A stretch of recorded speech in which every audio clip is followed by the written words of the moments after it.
Est-ce qu'il s'agit d'un impact causé par un objet extraterrestre? On a l'impression que c'est un incident isolé, mais c'est peut-être pas le cas. La vérité se cache quelque part et c'est notre devoir de mettre le doigt dessus. Ça signifie que ce n'était pas une météorite. Le gouvernement a menti. Hors de question que je parte d'ici les mains vides. Est-ce que ce qui s'est écrasé était un ovni? Je veux des réponses. C'est la plus longue rencontre dont on nous ait parlé.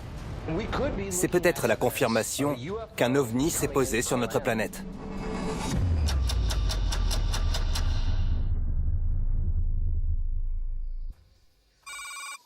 C'est encore loin? 4 kilomètres.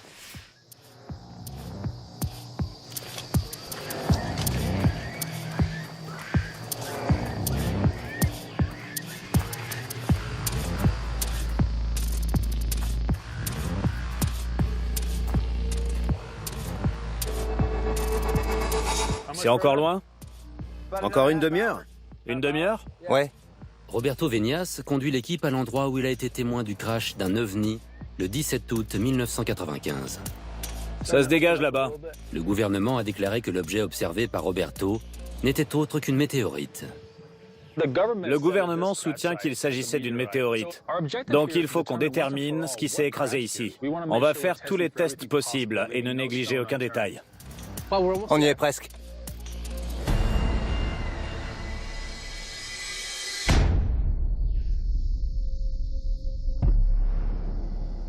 C'est ici que l'impact a lieu? On dirait que tous les arbres ont été rasés. Ça n'a pas de sens. L'équipe tombe sur une clairière de 300 mètres de long et de 150 mètres de large, soit l'équivalent de 10 terrains de football. Avant l'incident, cette zone était recouverte d'une forêt dense. Avec l'aide de Jorge Marcusi, Paul et Kawa vont inspecter les lieux en détail. Quelles sont vos premières impressions? Bueno, no veo gran evidencia de campo. Il ne voit pas d'éléments qui pourraient suggérer qu'une météorite s'est écrasée ici. Quelle est la manière la plus efficace de procéder? Le détecteur de métal va permettre de déterminer s'il y a de fortes concentrations de métal. Donc Paul voudrait que tu t'en occupes. Nickel. Et Kawa, il va t'expliquer comment prélever des échantillons de terre. Ok. Nickel.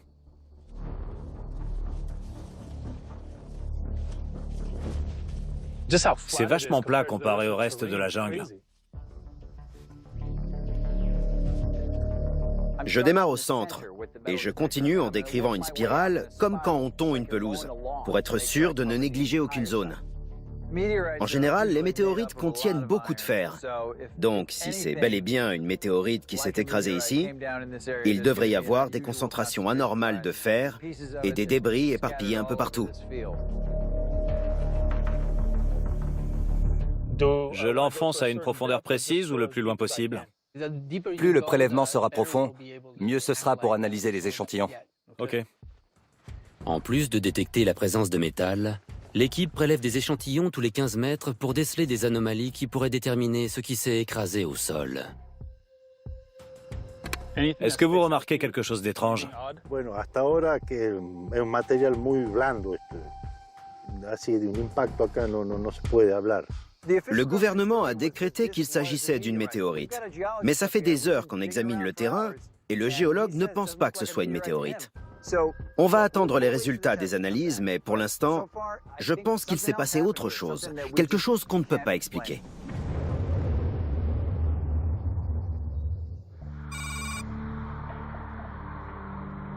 Je pense que c'est une bonne idée de parler à la police. Ils sont forcément au courant de ce qui s'est passé. En attendant que leurs échantillons soient analysés, Paul et Kawa se rendent au siège de la police de Salta. D'après les témoins, les autorités locales ont barré l'accès au site. Donc on va discuter avec la police de Salta pour obtenir plus d'infos sur ce qui s'est vraiment passé dans ces montagnes. Kawa. Paul, enchanté. L'équipe a rendez-vous avec l'adjoint administratif Jorge Acosta.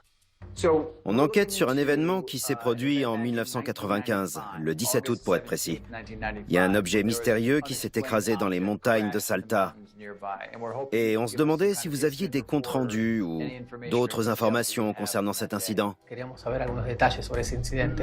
Bueno, me fijo.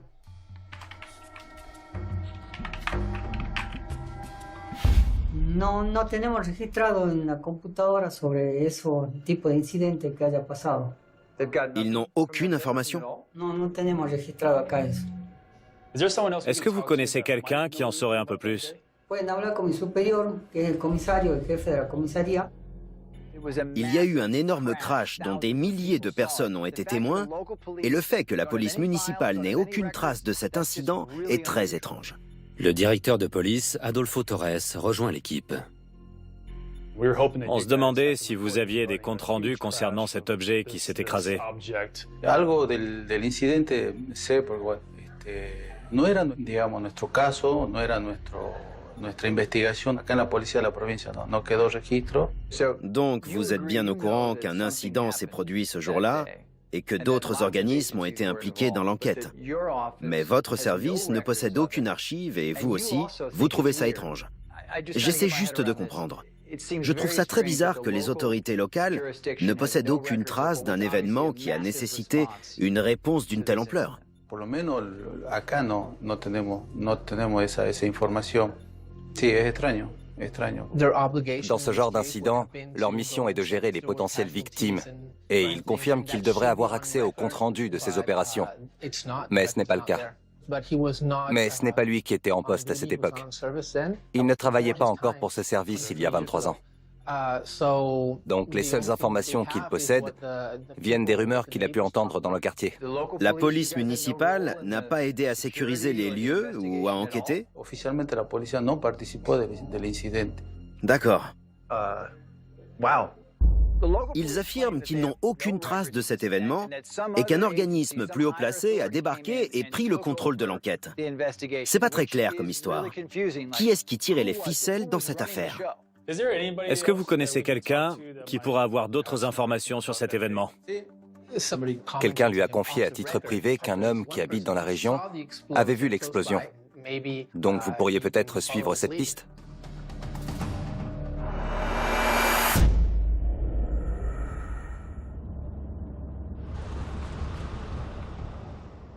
Je suis curieux d'entendre ce que le témoin a à dire. Je suis impatient qu'il nous explique ce qu'il a vu.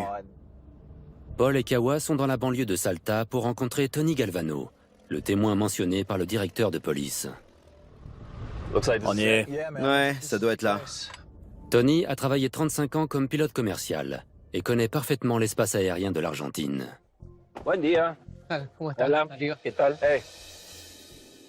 Où étiez-vous le jour où l'OVNI s'est écrasé?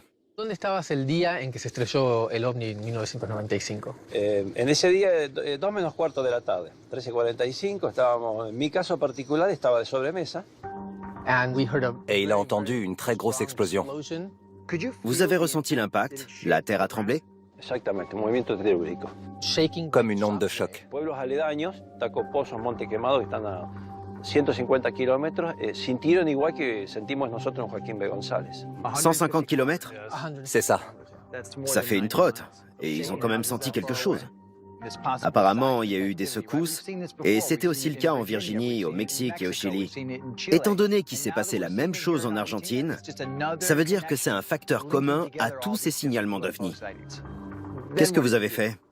Fui directamente, hay una pista en el pueblo, tenía el avión engarado en la pista. Il a essayé de se rendre à l'endroit où l'explosion avait eu lieu. Cuando iba sobrevolando, veo hacia adelante una gran mancha blanca. C'était une traînée de poudre blanche, et elle devait mesurer environ 500 mètres de large et 2 km de long. Toute la zone de l'impact était brûlée, et les arbres étaient couchés au sol. Mucho olor, había mucho olor como azufre. Ça vous a inquiété? Est-ce que vous aviez peur que ce soit toxique, dangereux? Sí. Oui. Ouais, ça m'étonne pas. Je ne sais pas quelle est l'origine de cette substance blanche qui se trouvait au sol. Est-ce que sa présence était due à l'explosion? Ou alors, est-ce qu'elle était due à la décomposition de l'objet en lui-même? Je suis perplexe. Quand vous êtes arrivé sur les lieux, l'impact faisait quelle superficie? El área de impacto tendría aproximadamente unos 2 kilómetros de largo y el ancho que fue limpiando, digamos, donde la onda expansiva actuó, unos 500 metros de ancho. Il faisait environ 2,5 km de long et environ 500 mètres de large. C'est énorme. Tu m'étonnes.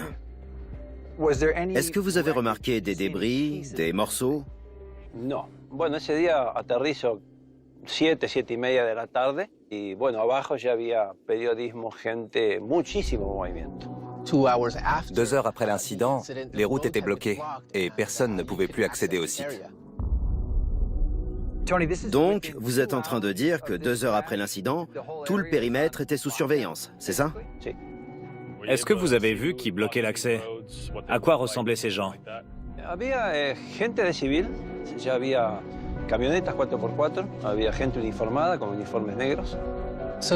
Il y avait des étrangers en civil et il y avait aussi des gens habillés tout en noir qui sont arrivés en 4x4. Certains d'entre eux parlaient un peu espagnol, mais ils étaient étrangers et ils ont bouclé le périmètre autour du site. Ah bon? Des hommes en noir qui apparemment n'étaient pas argentins. Ça m'interroge. Ces hommes ne voulaient pas que cette affaire soit divulguée et qu'on puisse accéder au site. C'est comme s'ils voulaient étouffer l'affaire. Mais qui étaient ces hommes et qu'est-ce qu'ils voulaient cacher?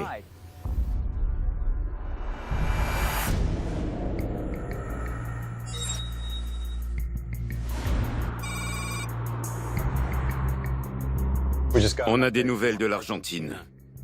Le gouvernement argentin a déclaré qu'il s'agissait d'une météorite. Donc, on a effectué des analyses pour déterminer si cette théorie tenait la route, et les résultats sont en pièces jointes.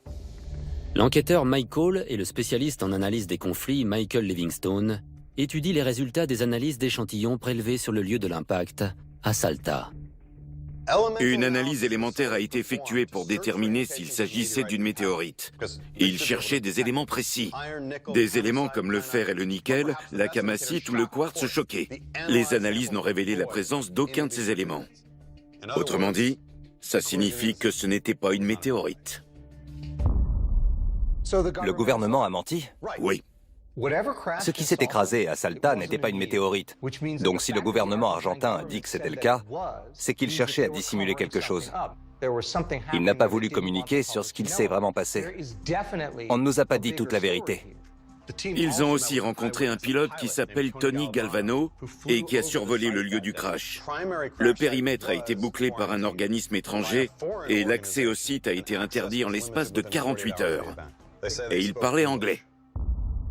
Donc, si on résume, d'après Tony Galvano, un organisme étranger, et non pas le gouvernement argentin, a bouclé le périmètre tout autour du site et n'a laissé personne passer. De là, le gouvernement argentin a déclaré qu'il s'agissait d'une météorite.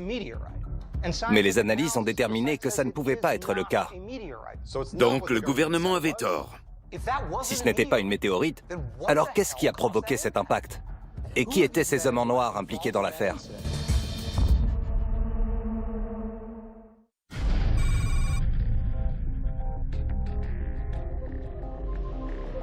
Encore un crash d'OVNI complètement occulté.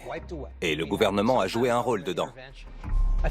On est en train de parler d'un incident inexpliqué, dont on ne connaît absolument pas l'origine, et qui a eu un impact sur la surface de la Terre.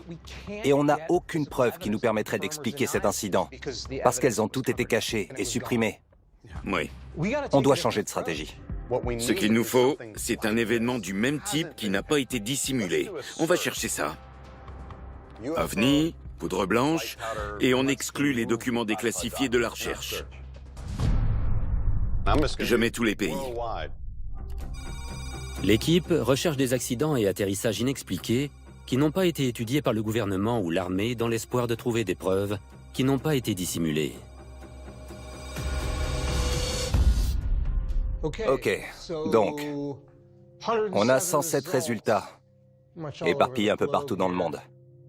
Et ça, pertinent à 94%. L'APRO, l'Organisation pour les recherches sur les phénomènes aériens. Un atterrissage a été signalé par 3 témoins à Delphos, au Kansas, le 2 novembre 1971. Le logiciel identifie un article concernant un signalement d'OVNI sur lequel le gouvernement ne semble pas avoir enquêté. À 19h, Ron Johnson, 16 ans, s'occupait de ses moutons quand il a entendu un grondement et observé un objet lumineux posé au sol.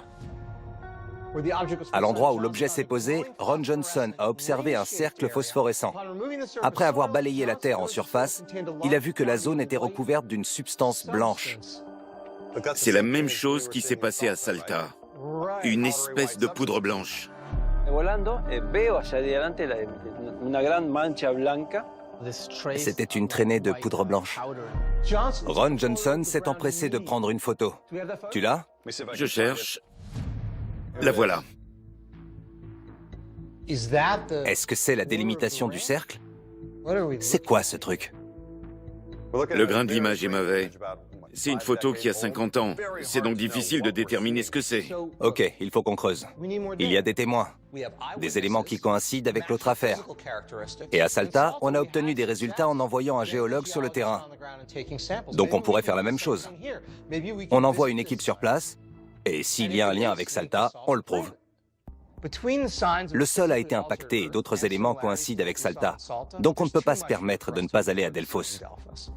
Si un ovni a atterri là-bas, on trouvera peut-être quelque chose sur place pour prouver qu'il y a eu contact. C'est où, Delfos? C'est un petit bled. Ici, on a toutes les habitations. Mais tout autour, on n'a que des champs. Il n'y a pas eu beaucoup de construction, donc ça veut dire que le site est peut-être intact. Oui. Raison de plus pour envoyer une équipe au plus vite.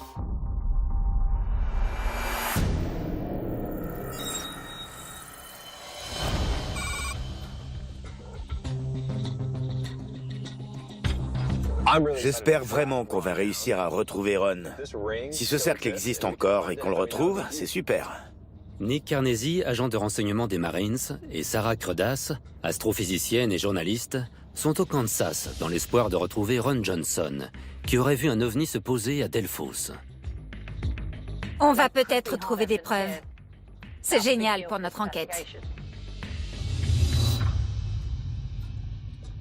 C'est le patelin américain par excellence. Il peut pas y avoir beaucoup de Ron Johnson ici. Tout a l'air fermé.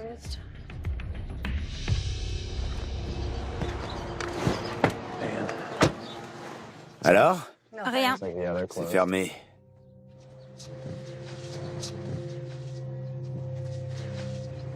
C'est fermé aussi.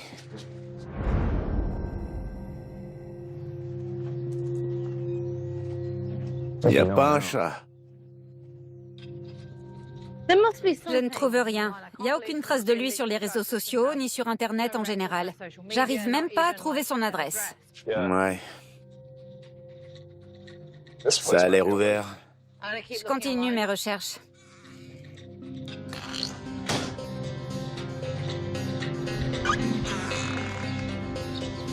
Malheureusement, ils ne le connaissent pas.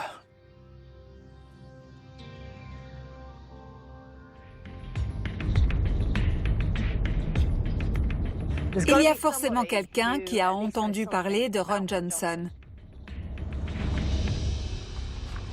Je vais en profiter pour faire le plein. Ok.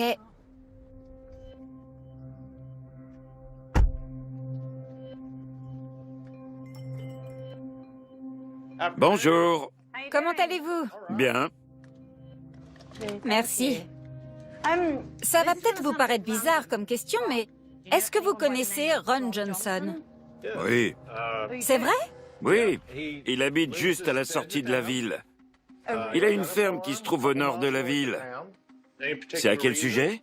On aimerait discuter avec lui d'un événement qui s'est produit au début des années 70. Vous parlez de l'OVNI?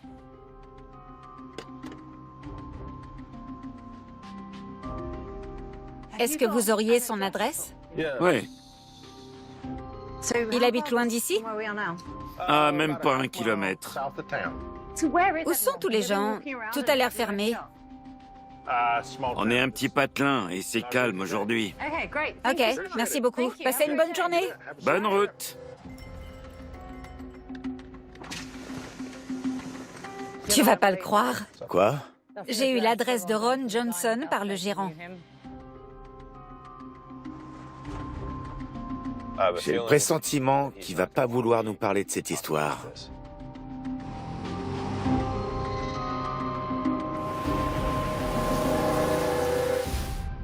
Oui, Johnson. Super.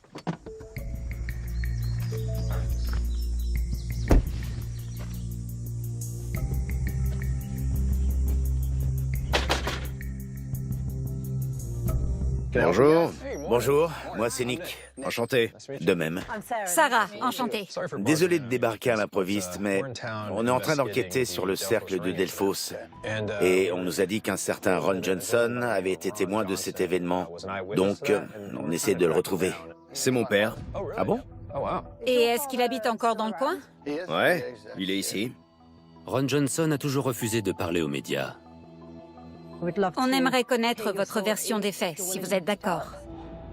Oui, je vais tout vous raconter. Mais il accepte d'apporter son témoignage pour faire avancer l'enquête. Ça remonte à loin. J'avais 15 ans. Je suis rentré à la maison et mes parents m'avaient demandé de nourrir les moutons. Je m'apprêtais à passer la porte quand j'ai entendu une sorte de grondement. Quand j'ai regardé dehors, j'ai vu une lumière aussi vive que les étincelles d'un poste à souder ou que le soleil. Et la lumière planait à 50 cm du sol. C'est un objet ou une lumière? C'était une lumière qui avait la forme d'un champignon. Elle devait mesurer environ 2,5 m de large et environ 3 mètres de haut. Vous étiez à quelle distance? Je devais être à 10 mètres. Tout près.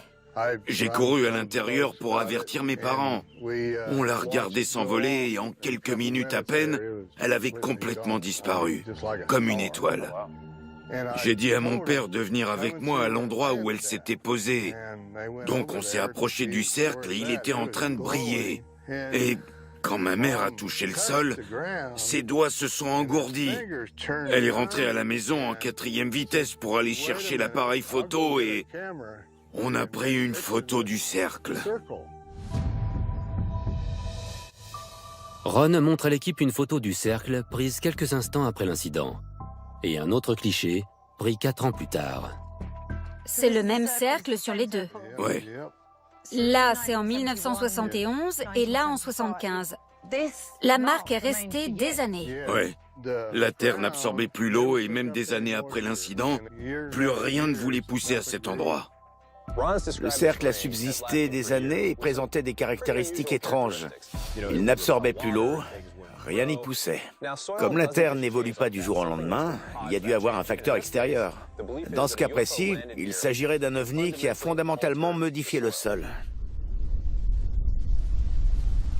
Est-ce qu'on pourrait y jeter un coup d'œil? Oui, on peut y aller tout de suite. Ron les conduit à l'endroit où l'incident a eu lieu, et qui est aujourd'hui un enclos à bétail. C'était juste ici. Le cercle est dessous. Je l'ai recouvert d'un demi-mètre de terre. Vous avez fait ça quand? Il y a une vingtaine d'années. Pourquoi? Parce qu'il y avait souvent des gens qui escaladaient notre barrière pour entrer chez nous et observer le cercle. Donc, vous avez préféré le recouvrir et tourner la page, c'est ça? Ouais. J'ai l'impression que cet incident a eu un réel impact sur votre vie. C'est le cas. On aimerait beaucoup faire venir des spécialistes pour vous aider à comprendre ce qui s'est réellement passé. Pour mettre toutes les chances de notre côté, il faudrait qu'on puisse creuser pour essayer de retrouver le cercle d'origine. Oui. Vous accepteriez qu'on rapporte des engins pour creuser le terrain? Oui. On a des outils et des technologies qui n'existaient pas il y a 50 ans. Et je suis sûre qu'en faisant appel à la science, on pourrait obtenir des résultats. Je veux des réponses, quelles qu'elles soient. Est-ce que cette terre présente des caractéristiques uniques et est-ce qu'il reste des preuves de ce cercle? Pour le moment, on n'en sait rien. Il faut qu'on fasse venir des renforts pour nous aider à creuser le terrain et prélever des échantillons. Il est hors de question que je parte d'ici les mains vides.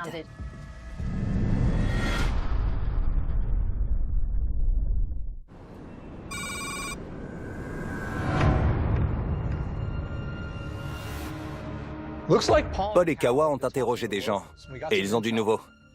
Mike et Michael reçoivent des nouvelles de l'équipe qui se trouve en Argentine pour enquêter sur un potentiel crash d'OVNI aux abords de la ville de Salta, le 17 août 1995. Apparemment, des rumeurs disent qu'un ovni aurait atterri à l'aéroport international de Bariloche. Comme Salta, Bariloche se trouve dans la campagne argentine. Est-ce qu'il y a un lien? Ce ne sont plus des incidents isolés maintenant. On fait une recherche. Atterrissage, OVNI, panne à Bariloche.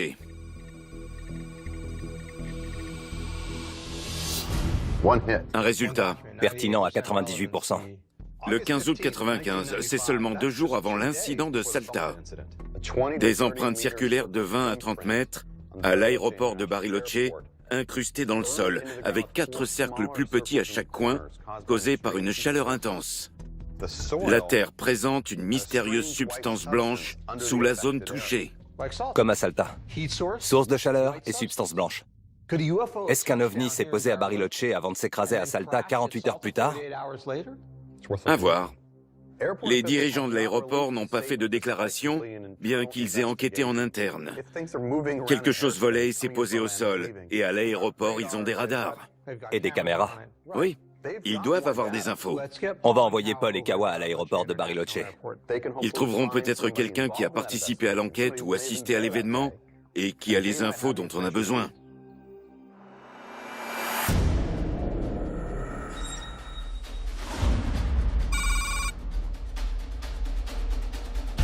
S'il y a réellement un objet qui s'est posé là-bas et qui est entré en contact avec la Terre, c'est pas rien. Ça peut bouleverser l'enquête. Et il s'agirait de l'atterrissage contrôlé d'un ovni. Ouais.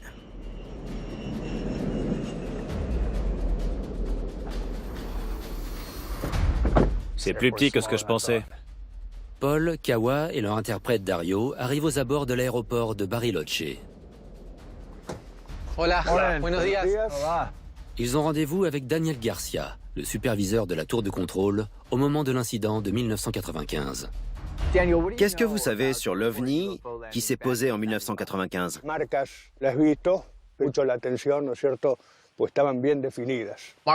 Il a vu des marques dans le périmètre de l'aéroport, qui étaient grandes et visibles. Vous pouvez nous les décrire? Elles étaient grandes comment? Aparentemente era una marca cilíndrica con otras más pequeñas, ¿no es cierto?, como patas de apoyo, aparentemente.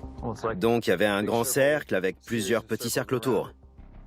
Et est-ce que les lignes étaient bien définies? Estaba bien definido. Sí. Elles étaient incrustées et brûlées. C'était brûlé. Exactamente. Si un ovni a réellement atterri en toute sécurité sur notre planète, il faut qu'on récolte le plus de détails possible sur cet événement. Una pequeña excavación, ¿no es cierto?, como para a ver si se detectaba algo anormal. L'enquête a donné quoi? Que yo tenga conocimiento en ese momento, en esa circunstancia, no lo puedo definir. Hubo otro caso que sí, que fue observado. Environ une demi-heure avant de tomber sur les cercles, des gens ont vu un ovni posé au sol dans le périmètre de l'aéroport. Et ça a peut-être un lien. Donc, avant les cercles, des gens ont vu un ovni. C'est ça, aux alentours de 20 heures. Racontez-nous. Como jefe de turno en el edificio debajo de la Torre Vieja, cuando veo una luz muy fuerte. Il y avait quelque chose qui émettait une lumière, mais il n'arrivait pas à en déterminer la forme. Et il y a eu une coupure de courant dans l'aéroport et en ville. À Bariloche? Oui. À 15 km. Vous pensez que c'était à cause de l'objet? Daría la sensación que sí, que una energía inexplicable. Ils ont mis les générateurs en route parce qu'un avion était en approche et devait atterrir. Et ils ont vu quoi, eux? Ils ont vu l'objet? Se le pone al costado, al lado derecho. Le pilote a demandé à la tour de contrôle s'il y avait un appareil dans le ciel, parce qu'il en voyait un à côté de lui. Et il ne comprenait pas ce que c'était. Comandante Polanco ve la luz, era muy intensa, ¿no es cierto? Entonces, estimo que sí, que tiene que haber sido el mismo objeto que se acercó. Il pensait qu'il faisait quoi? No lo sé. L'objet a disparu en un clin d'œil. Il s'est passé environ une trentaine de minutes entre le moment où la lumière est apparue et le moment où l'avion s'est posé. C'est dingue. On est en train de parler d'une interaction de 30 minutes entre un ovni, une tour de contrôle et deux